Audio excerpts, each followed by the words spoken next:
আসসালামু আলাইকুম। ওয়ালাইকুম সালাম। অসংখ্য ধন্যবাদ আপনাকে কথা বলার সুযোগ করে দেওয়ার জন্য। তো ভাইজান, সর্বপ্রথমে জানতে চাচ্ছি আপনি কেমন আছেন? আলহামদুলিল্লাহ ভালো আছি ভাই। আলহামদুলিল্লাহ, যে আল্লাহ আপনাকে ভালো রেখেছে। তো ভাইজান, আপনার নামটা জানতে পারি? আনোয়ার হোসেন মন্ডল। আনোয়ার হোসেন মণ্ডল, চমৎকার একটি নাম আপনার, অত্যন্ত চমৎকার একটি নাম আপনার। এবং আপনার নাম শুনে এবং আপনাকে সামনাসামনি দেখে যেটা বোঝা যাচ্ছে, আপনি অত্যন্ত একজন সাহসী মানুষ। এটা কিন্তু আপনাকে দেখেই বোঝা যাচ্ছে। তো ভাইজান, আপনি কি ভোটার হয়েছেন? জি। ভোটার হয়েছেন না? কোন দেশের ভোটার হয়েছেন? ওটা হচ্ছে প্রায় 8 থেকে 20 বছর আগে। 25 বছর আগে বাংলাদেশের ভোটার হয়েছেন আপনি। অসংখ্য ধন্যবাদ আপনাকে যে আপনি বাংলাদেশের ভোটার হয়েছেন।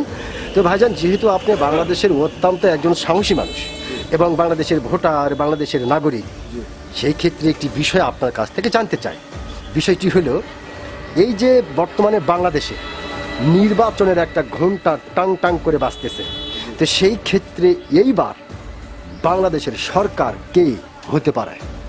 এখন বর্তমান এখন যে পরিস্থিতি, এখন বিএনপি সরকার হলে এখন ভালো হবে। এখন তো কারণ আওয়ামী লীগ তার এখন জব নেই না, এখন বিএনপি সরকার হলে ভালো হবে। ভালো হবে।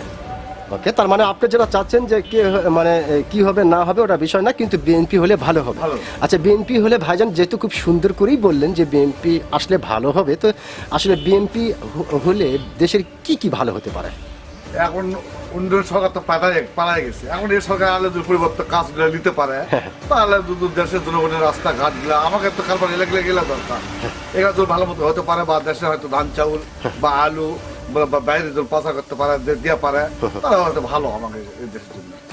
এই দেশের জন্য ভালো। এই দেশের জন্য ভালো। ধন্যবাদ আপনাকে। আপনি খুব চমৎকার করে কথাগুলি বলেছেন। আপনি যে সত্যিকারের একজন সাহসী মানুষ, আপনি কিন্তু আপনার সাহসিকতার পরিচয় দিয়েছেন। আপনি বলেছেন যে যেহেতু বৃহত্তম দল আরেকটি আওয়ামী লীগ, ওই দল তো এখন দেশে নেই, তাহলে সেক্ষেত্রে এই মুহূর্তে বৃহত্তম দলই হচ্ছে বিএনপি। তো ওনার আসার সম্ভাবনাটা একটু বেশি। আর উনি আসলে আপনি যে ইকের কথা বললেন যে এই উপকারগুলি হবে দেশের। তো যাই হোক, আমরা যেটা চাচ্ছি বা আপনি যেটা চাচ্ছেন যে যেই সরকারি আসুক না কেন, সে যেন দেশের কাজ করে, দেশের মানুষের কাজ করে।